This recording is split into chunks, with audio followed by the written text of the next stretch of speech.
ఒక్క క్షణం ఊహించుకోండి. మీరు మీ పనిలో ఉన్నారు, లేదా ఇంట్లో కుటుంబంతో ఉన్నారు. సడన్గా పోలీసులొచ్చారు, మిమ్మల్ని అదుపులోకి తీసుకున్నారు. ఎందుకు అని అడిగితే సమాధానం లేదు. ఏం జరిగిందో తెలుసుకునే లోపే మిమ్మల్ని తీసుకెళ్ళిపోయారు.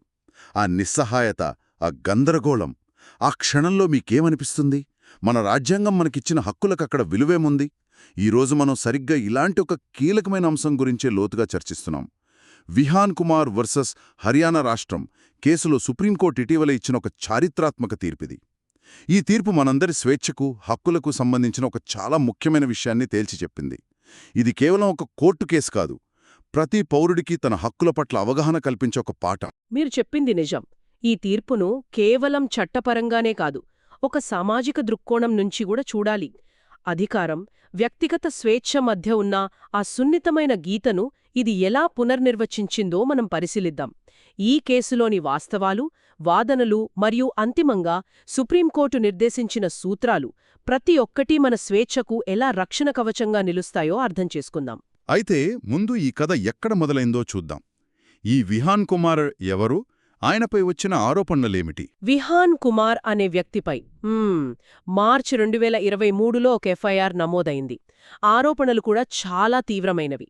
Criminal breach of trust, cheating, forgery ఇలాంటివి. ఆ తర్వాత దాదాపు ఏడాదిపాటు దర్యాప్తు జరిగి చివరికి జూన్ 10, 2024న హర్యానా పోలీసులు అతడిని అరెస్ట్ చేశారు. ఇక్కడే అసలు వివాదం మొదలైంది. ఆయన ఆరోపణ ప్రకారం పోలీసులు తనను అరెస్టు చేస్తున్నప్పుడు కనీసం ఏ కారణం చేత అరెస్టు చేస్తున్నారో ఒక్క మాట కూడా చెప్పలేదు.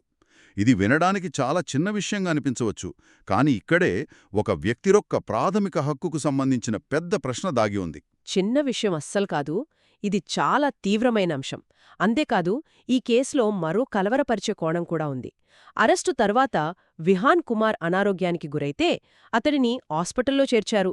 అక్కడ చికిత్స పొందుతున్నప్పుడు అతడిని మంచానికి బేడీలతో బంధించారు. బేడీలతోనా? అవును. ఇది మానవ గౌరవానికి తీవ్రమైన అవమానం. ఈ చర్యను కూడా సుప్రీంకోర్టు చాలా సీరియస్గా తీసుకుంది. ఇది చాలా అమానుషంగా ఉంది. సరే, తన అరెస్టు చట్టవిరుద్ధమని భావించిన విహాన్ కుమార్ ఏం చేశారు? సహజంగానే అతను న్యాయ పోరాటం మొదలుపెట్టారు. ముందుగా పంజాబ్ మరియు హర్యానా హైకోర్టులో ఒక రిట్ పిటిషన్ వేశారు. తనను ఏ కారణం లేకుండా అరెస్టు చేశారని, ఇది రాజ్యాంగ విరుద్ధమని వాదించారు. కానీ హైకోర్టులో ఆయనకు అనుకూలంగా తీర్పు రాలేదు కదా? రాలేదు. హైకోర్టు అతని వాదనను బలహీనమైన ఆరోపణగా కొట్టివేసింది. అక్కడ న్యాయం జరగకపోవడంతో అతను దేశ అత్యున్నత న్యాయస్థానమైన సుప్రీంకోర్టు తలుపు తట్టారు. సరే, ఈ మొత్తం వాదనల మధ్య సుప్రీంకోర్టు తన దృష్టిని 3 కీలకమైన ప్రశ్నలపై కేంద్రీకరించింది. ఈ ప్రశ్నలకు దొరికే సమాధానాలే ఈ తీర్పుకు ఆయువుపట్టు. మొదటి ప్రశ్న: ఒక వ్యక్తిని అరెస్టు చేసేటప్పుడు అందుకు గల కారణాలను చెప్పడమనేది కేవలం ఒక ఫార్మాలిటీనా, లేక రాజ్యాంగం విధించిన తప్పనిసరి షరతా? సరిగ్గా. ఇక రెండవ ప్రశ్న: ఒకవేళ పోలీసులు ఆ కారణాలను చెప్పడంలో విఫలమైతే దాని పర్యవసానమేంటి? ఆ అరెస్టు చెల్లుతుందా, లేక మొదటినుంచే చట్టవిరుద్ధమవుతుందా? మరియు మూడవది, నా దృష్టిలో అత్యంత కీలకమైన ప్రశ్న: ఒకవేళ అరెస్టు మొదట్లో చట్టవిరుద్ధంగా జరిగినా ఆ తర్వాత మెజిస్ట్రేట్ రిమాండ్ ఆర్డర్ ఇవ్వడం ద్వారా, లేదా పోలీసులు ఛార్జ్ షీట్ దాఖలు చేయడం ద్వారా ఆ తప్పును సరిదిద్దవచ్చా? అంటే ఒక చట్టవిరుద్ధమైన చర్యను తర్వాతి పరిణామాలతో చట్టబద్ధం చేయగలమా? ఈ 3 ప్రశ్నల చుట్టూనే ఇరుపక్షాల వాదనలు జరిగాయన్మాట. విహాన్ కుమార్ తరఫు వాదన చాలా సూటిగా స్పష్టంగా ఉన్నట్టుంది. అవును, వాళ్ల వాదపు పునాది రాజ్యాంగమే. ఆర్టికల్ 22(1) కదా? ఖచ్చితంగా. అది చాలా స్పష్టంగా చెబుతుంది, అరెస్టు చేయబడిన ఏ వ్యక్తికైనా అరెస్టుకు గల కారణాలను వీలైనంత త్వరగా తెలియజేయాలని. దీంతోపాటు క్రిమినల్ ప్రొసీజర్ కోడ్ అంటే సిఆర్పిసిలోని సెక్షన్ 50 కూడా ఇదే విషయాన్ని చెబుతుంది. ఇది ప్రాథమిక హక్కు అని వారి వాదన. అంటే పోలీసులు తన భార్యకు ఏమైనా చెప్పారేమోగాని నేరుగా తనకు చెప్పలేదని వాదించారు. అవును. గతంలో వచ్చిన పంకజ్ బన్సల్ వంటి కేసులను ఉటంకిస్తూ ఈ ప్రాథమిక నియమాన్ని పాటించకపోతే మొత్తం అరెస్టు ప్రక్రియనే రాజ్యాంగ విరుద్ధంగా ప్రకటించాలని కోరారు. మరి మరోవైపు హర్యానా రాష్ట్రం అంటే పోలీసుల వాదన ఎలా ఉంది? వారు తమ చర్యను ఎలా సమర్థించుకున్నారు? ఇక్కడ ఆసక్తికరమైన విషయమేమిటంటే వాళ్ల వాదనలు బహుముఖంగా ఉన్నాయి. అంటే ఒకే అంశంపై కాకుండా ఎన్నో కోణాల్లో తమను తాము సమర్థించుకోవడానికి ప్రయత్నించారు. మొదటిగా, అరెస్టుకు గల కారణాలను తప్పనిసరిగా లిఖితపూర్వకంగా ఇవ్వాలని చట్టంలో ఎక్కడా లేదని అన్నారు. ఒక్క నిమిషం. అంటే నోటి మాటతో చెప్తే సరిపోతుందనా వారి ఉద్దేశం? అవును, అదే వారి రెండవ వాదన. తాము కారణాలను మౌఖికంగా తెలియజేశామని చెప్పారు. దానికి రుజువుగా అరెస్టు రోజున సాయంత్రం 6:10 గంటలకు పోలీస్ కేస్ డైరీలో ఆ విషయాన్ని నమోదు చేశామని కోర్టుకు తెలిపారు. అంటే పోలీసులు తమ డైరీలో ఏదో రాసుకుంటే సరిపోతుందా? దానికి స్వతంత్ర సాక్ష్యం ఏమీ అవసరం లేదా? ఇది చాలా సులభంగా దుర్వినియోగమయ్యే అవకాశముంది కదా? మీ ప్రశ్న చాలా సరైంది. సుప్రీంకోర్టు కూడా సరిగ్గా ఇదే అంశాన్ని పరిశీలించింది. ఇక వారి మూడవ వాదన, అరెస్టుకు గల కారణాలను మేము మెజిస్ట్రేట్కు సమర్పించిన రిమాండ్ రిపోర్ట్లో స్పష్టంగా పేర్కొన్నాం కదా అన్నారు. ఇది మరీ వింతగా ఉంది. ఎవరినైతే అరెస్టు చేస్తున్నారో వారికి చెప్పకుండా మెజిస్ట్రేటుకు చెబితే ఎలా సరిపోతుంది? ఖచ్చితంగా. ఇక వారి చివరి మరియు అత్యంత కీలకమైన వాదన, ఇప్పుడు ఈ కేసులో ఛార్జిషీట్ కూడా దాఖలు చేశాం అన్నారు. ఓహ్! కోర్టు దాన్ని విచారణకు స్వీకరించింది. కాబట్టి నిందితుడు ఇప్పుడు కోర్టు ఉత్తర్వుల ప్రకారం కస్టడీలో ఉన్నాడు. అందువల్ల మొదట్లో అరెస్ట్ ఎలా జరిగింది, చట్టబద్ధంగా జరిగిందా లేదా అనేది ఇప్పుడు అప్రస్తుతం అని గట్టిగా వాదించారు. ఇక్కడే అసలు విషయం మొదలవుతుంది. ఈ వాదనలు విన్న తర్వాత సుప్రీంకోర్టు విశ్లేషణ ఎలా సాగింది? వారు ఏ అంశానికి ఎక్కువ ప్రాధాన్యత ఇచ్చారు? సుప్రీంకోర్టు మొట్టమొదటగా రాజ్యాంగంలోని ఆర్టికల్ 22(1) యొక్క ఆత్మను పట్టుకుంది. ఇది కేవలం ఒక చట్టంలోని సెక్షన్ కాదు, ఇది ప్రాథమిక హక్కుల అధ్యాయంలో పొందుపరిచిన ఒక హామీ అని స్పష్టం చేసింది. ఇది ఆర్టికల్ 21 అంటే జీవించే హక్కు మరియు వ్యక్తిగత స్వేచ్ఛా హక్కుతో విడదీయరాని బంధాన్ని కలిగి ఉందని తేల్చి చెప్పింది. ఈ రెండింటి మధ్య సంబంధమేమిటి? దాన్ని కోర్టెలా వివరించింది? చాలా చక్కగా వివరించింది. ఒక వ్యక్తి స్వేచ్ఛను హరించినప్పుడు, అంటే అతని నరెస్టు చేసినప్పుడు, ఎందుకు హరిస్తున్నారో చెప్పడం కనీస ధర్మం. అవును. ఆ కారణం తెలిస్తేనే కదా అతను వెంటనే ఒక న్యాయవాదిని సంప్రదించి తన నిర్బంధాన్ని కోర్టులో సవాలు చేయగలడు. నిజమే. కారణమే తెలియకపోతే అతను తనను తాను ఎలా సమర్థించుకోగలడు? సరిగ్గా. అందుకే కారణాలు తెలియజేయడం అనేది న్యాయాన్ని పొందే ప్రక్రియలో మొదటి, అత్యంత ముఖ్యమైన అడుగు అని కోర్టు పేర్కొంది. అర్థమైంది. ఆ తర్వాత కోర్టు రాష్ట్ర ప్రభుత్వ వాదనను ఎలా ఎదుర్కొంది? ముఖ్యంగా ఆ నిరూపణ భారం, బర్డెన్ ఆఫ్ ప్రూఫ్ విషయంలో ఏం చెప్పింది? అక్కడికే వస్తున్నాను. ఈ కేసులో సుప్రీంకోర్టు నిర్దేశించిన అత్యంత కీలకమైన సూత్రం ఇదే. ఇది ఒక గేమ్ చేంజర్.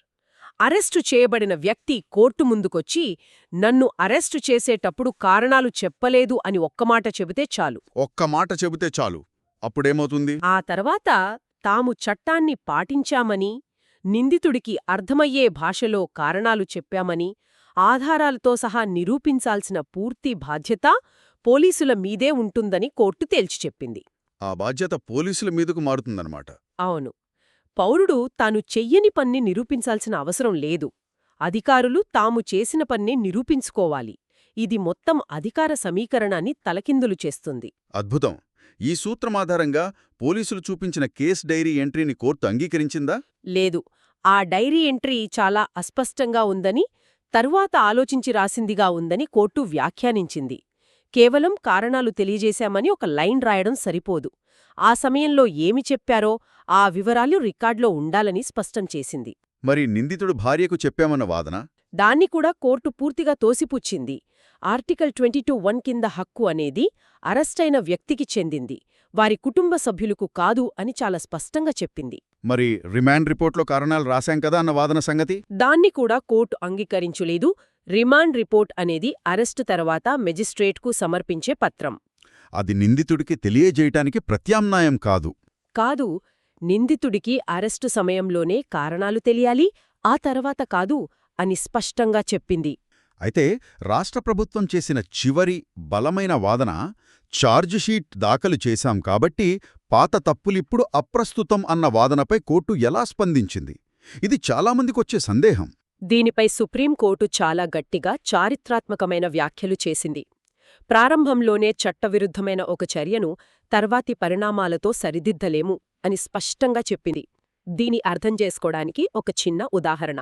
ఇది ఒక రకంగా విషపూరితమైన చెట్టు యొక్క పండులాంటిది. చెట్టు పునాదే విషపూరితమైనప్పుడు దానికి కాసే పండు కూడా విషపూరితమే అవుతుంది. దానికి తీపి పూత పూసినంత మాత్రాన అది తినదగినది కాదు. వావ్! ఇది చాలా శక్తివంతమైన సారూప్యత. అలాగే అరెస్టు అనే పునాదే రాజ్యాంగ విరుద్ధమైనప్పుడు దానిపై నిర్మించే రిమాండ్, ఛార్జిషీట్ వంటివి కూడా చట్టబద్ధం కాలేవు. అంటే ఒక చట్టవిరుద్ధమైన అరెస్టును ఛార్జిషీట్ దాఖలు చేసి సరిదిద్దలేరని కోర్టు చెప్పడం నమ్మశక్యంగా లేదు. ఇది చాలా ధైర్యమైన ప్రకటన. ఖచ్చితంగా. ఒకవేళ రాష్ట్ర ప్రభుత్వ వాదనను అంగీకరిస్తే ఆర్టికల్ 21 మరియు 22 కింద పౌరులకు ఉన్న ప్రాథమిక హక్కులు పూర్తిగా నిర్వీర్యమవుతాయని. వాటికి అర్థమే లేకుండా పోతుందని. అవును. పోలీసులు ఎవరినైనా కారణం చెప్పకుండా అరెస్టు చేసి ఆ తర్వాత ఏదో ఒక ఛార్జిషీట్ వేసి చేతులు దులుపుకునే ప్రమాదం ఉందని హెచ్చరించింది. ఈ సుదీర్ఘ విశ్లేషణ తర్వాత భవిష్యత్తు కోసం కోర్టు కొన్ని స్పష్టమైన మార్గదర్శకాలనిచ్చిందని విన్నాను. అవేమిటి? అవును. కోర్టు తన నిర్ధారణలను 6 స్పష్టమైన సూత్రాలుగా క్రోడీకరించింది. ఇవి పోలీసులు, మెజిస్ట్రేట్లు మరియు పౌరులు పాటించాల్సిన 6 ఆజ్ఞలు లాంటివి. మొదటిది, అరెస్టుకు గల కారణాలను తెలియజేయడం తప్పనిసరి. ఇది ఐచ్ఛికం కాదు. ఇందులో ఎలాంటి మినహాయింపులు లేవు. రెండవది, ఆ సమాచారం నిందితుడికి అర్థమయ్యే భాషలో ఉండాలి.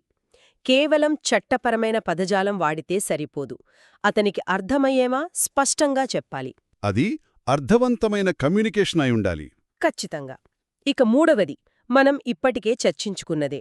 కారణాలు చెప్పామని నిరూపించాల్సిన భారం ఎల్లప్పుడూ పోలీసులదే. నాల్గవది, ఈ ప్రాథమిక నియమాన్ని పాటించకపోతే ఆ అరెస్టు మొదటినుంచే చట్టవిరుద్ధం మరియు చెల్లదు. ఆ తరువాత దాఖలు చేసే ఛార్జిషీట్ దానిని సరిదిద్దలేదు. ఐదవ సూత్రం మెజిస్ట్రేట్ల పాత్ర గురించి చెబుతుంది కదా. ఇది చాలా ముఖ్యమనిపిస్తోంది. అత్యంత ముఖ్యం. 5వ సూత్రం ప్రకారం నిందితుడిని మొదటిసారి రిమాండు కోసం హాజరుపరిచినప్పుడు అరెస్టుకు గల కారణాలు అతనికి తెలియజేశారా లేదా అని మెజిస్ట్రేట్లు తప్పనిసరిగా తనిఖీ చేయాలి. వారు పౌరుల ప్రాథమిక హక్కులకు రక్షకులుగా వ్యవహరించాలి. సరిగ్గా. కేవలం రబ్బర్ స్టాంపులుగా ఉండకూడదు. ఇది పోలీసుల అధికారానికి మొదటి స్థాయిలో ఒక చెక్ పాయింట్ లాంటిది. ఇక చివరిది 6వ సూత్రం. ఇది అరెస్టైన వ్యక్తికి తక్షణ ఉపశమనాన్నిచ్చేది. అవును. అరెస్టు చట్టవిరుద్ధంగా జరిగిందని తేలితే అది ఇతర పరిమితులను అధిగమించి బెయిల్ పొందడానికి ఒక బలమైన కారణంగా ఉంటుందని కోర్టు స్పష్టం చేసింది. అంటే హక్కుల ఉల్లంఘన జరిగినప్పుడు స్వేచ్ఛను పునరుద్ధరించడం తక్షణ కర్తవ్యం. అంతే. ఈ 6 సూత్రాలు చాలా స్పష్టంగా ఉన్నాయి. ఇంతటి క్షుణ్ణమైన విశ్లేషణ తర్వాత సుప్రీంకోర్టు తుది తీర్పు ఏమై ఉంటుందనేది ఊహించడం కష్టం కాదు. మీరు ఊహించింది కరెక్టే. సుప్రీంకోర్టు విహాన్ కుమార్ దాఖలు చేసిన అప్పీల్ను అనుమతించింది. జూన్ 10, 2024న జరిగిన అతని అరెస్టు కారణాలను తెలియజేయనందున మొదటి నుండి చట్టవిరుద్ధమని మరియు చెల్లదని ప్రకటించింది. అతడిని తక్షణమే విడుదల చేయాలని ఆదేశించింది. అవును. దీనిని మనం పెద్ద చిత్రంలో చూస్తే ఈ తీర్పు ప్రభావం ఎలా ఉండబోతోంది? ఇది కేవలం విహాన్ కుమార్ కేసుకే పరిమితమా? అస్సలు కాదు. దీని ప్రభావం చాలా విస్తృతమైనది. ఇది పౌరుల హక్కులను గణనీయంగా బలోపేతం చేస్తుంది. పోలీసుల జవాబుదారీతనాన్ని పెంచుతుంది. అవును. అరెస్టు అనేది ఒక యాంత్రిక ప్రక్రియ కాదని, అది రాజ్యాంగబద్ధమైన పరిమితులకు లోబడి ఉండాలని ఈ తీర్పు గట్టిగా గుర్తుచేస్తుంది. ఇకపై మేము తర్వాత చెబుతాం లేదా డైరీలో రాసుకున్నాం వంటి సాకులు పనిచేయవు. మరి మెజిస్ట్రేట్ల పాత్రపై దీని ప్రభావం ఎలా ఉంటుంది? వారిపై ఇదొక కొత్త, చురుకైన బాధ్యతను ఉంచుతుంది. రిమాండ్ సమయంలో వారు మరింత అప్రమత్తంగా ఉండాలి. నిందితుణ్ణి నిన్ను అరెస్టు చేసేటప్పుడు కారణాలు చెప్పారా అని నేరుగా అడగాల్సిన బాధ్యత వారిపై ఉంది. బేడీల విషయం కూడా ఉంది కదా. ఉంది. ఆస్పత్రిలో బేడీలు వేసిన అమానవీయ సంఘటనపై కూడా కోర్టు తీవ్రంగా స్పందించింది. మానవ గౌరవానికి విఘాతం కలిగించే ఇలాంటి చర్యలు పునరావృతం కాకుండా కఠినమైన మార్గదర్శకాలు జారీ చేయాలని హర్యానా రాష్ట్రాన్ని ఆదేశించింది. నన్ను ఎందుకు అరెస్టు చేస్తున్నారు అని అడిగే హక్కు మనకు ఉంది. దానికి స్పష్టమైన అర్థమయ్యే సమాధానం పొందే హక్కు కూడా మనకుంది. ఇది కేవలం ఒక చట్టపరమైన నిబంధన కాదు, రాజ్యాంగం మనకు ప్రసాదించిన ప్రాథమిక హక్కు. ఖచ్చితంగా. ఈ తీర్పు కాగితంపై హక్కులను బలోపేతం చేసింది, అందులో సందేహం లేదు. కాని ఇది మనందరినీ ఒక ఆలోచనలో పడేస్తోంది. ఈ తీర్పు క్షేత్రస్థాయిలో ఒక పోలీస్ స్టేషన్లో ఒక సాధారణ పౌరుడు పోలీస్ అధికారి ముందు నిలబడినప్పుడు ఎంతవరకు ఆచరణలోకి వస్తుంది? కాగితంపై ఉన్న హక్కుకు వాస్తవంలో దాన్ని వినియోగించుకోవడానికి మధ్య ఉన్న దూరాన్ని మనమెలా తగ్గించగలం? అధికారం మరియు సామాన్యుడి సమాచారం మధ్య ఉన్న ఈ అంతరం నిజంగా ఎలా పూడుతుంది?